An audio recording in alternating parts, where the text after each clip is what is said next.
Hello, good morning. It's coming up to 7 AM on Saturday the 13th of January, and I'm just setting off on my first 200-kilometre Audax of the year. I've had a bit of a 2-week hiatus, more about that later on. So firstly, a little bit about today's route.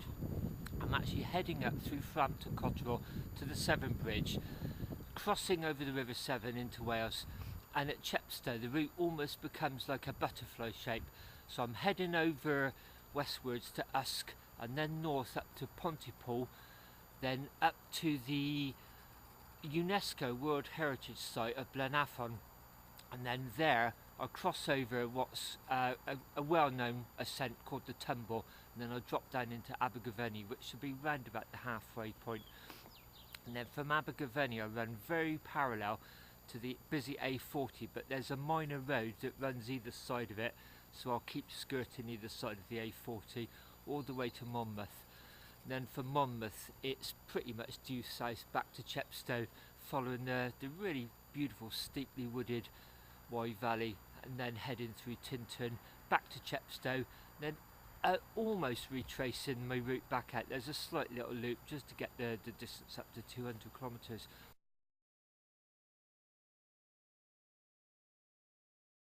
So I'm going to be on my way now.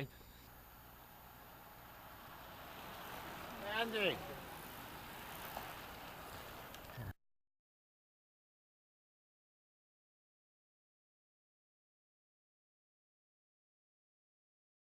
Well, it's 20 past 10 now, and I've just stopped in Usk at a bakery to get an apple and sultana Danish and a coffee.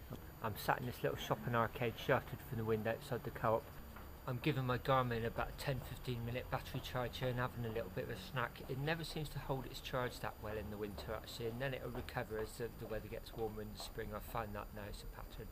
So as I left Bath on the Bath to Bristol bicycle track, I saw loads of groups of cyclists coming towards me, quite bright lights in the dark. A couple of them even sort of said hello to me by name, Andy, so I'm sorry, I was just dazzled by the light. I'm not sure who it was, but if you're watching this, a retrospective hello, whoever it was. So a little bit about the enforced hiatus. The reason being is me and Linda both came down with a bad dose of the flu over New Year. We were actually bedridden for about 2.5 days. On day 3 I remember struggling up to our local co-op. It's only about 300 yards from where we live. I'm thinking this is really hard work. I mean, how on earth am I going to cope with a 1200 kilometre solstice ride in less than 6 months away? And of course, I've recovered now, and I'm not thinking like that. We just didn't eat for nearly 2 days. We just couldn't get any food down. We had a few hot drinks and some cough medicine. That was about it really. And just the enforced fasting really has made me sort of feel like I've detoxified. But it's also made me sort of feel like I'm at the start of a build-up, almost like on a bell curve really. I'm starting from scratch, my build-up to this 1200 in June. I think mentally that's maybe not a bad thing actually, to have an enforced layoff. And if you are going to be out of action, what better time really than just after Christmas and New Year really. Of the Blaenavon to Abergavenny Road, otherwise known as the Tumble. So I've just climbed up this way. There's the village of Blaenavon.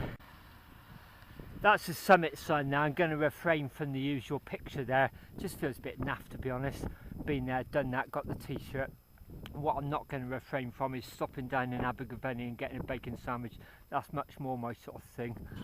So the way I've ridden up from Pontypool to Blaenavon is very gradual. It follows the river up, and now it's a really steep, quite exciting plunge down to Landforst in Abergavenny, where Abergavenny will be the halfway point.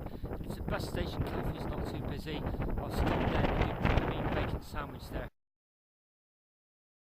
I was going to bring my chest mount today and do a time lapse down here. To be honest, I just totally forgot actually.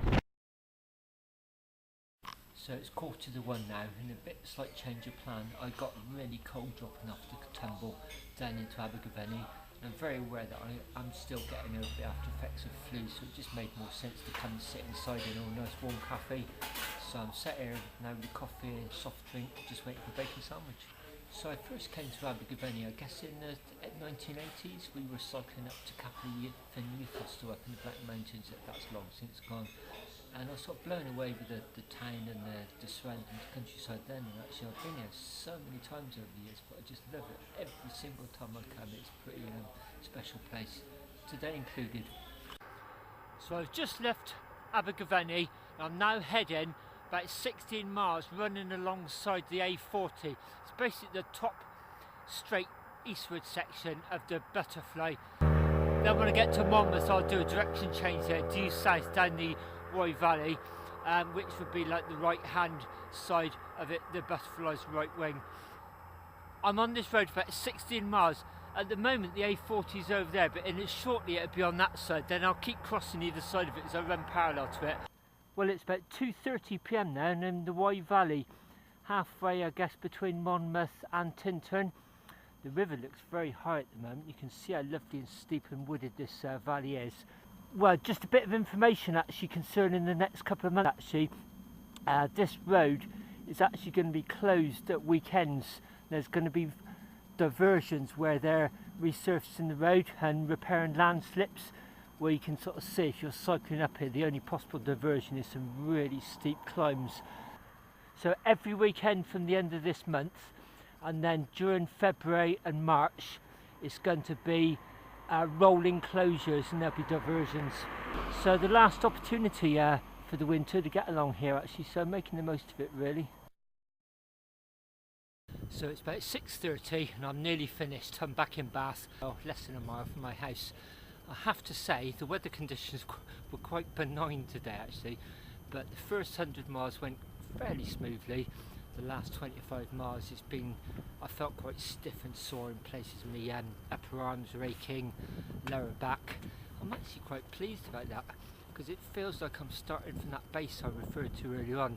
So, you know, I've got something to compare future rides in the next few months to. So, although I'm more tired than I normally would be, if it doesn't sound counterintuitive, I'm actually quite pleased about that actually. So I'll sign off now. Thanks very much for watching, and until next time.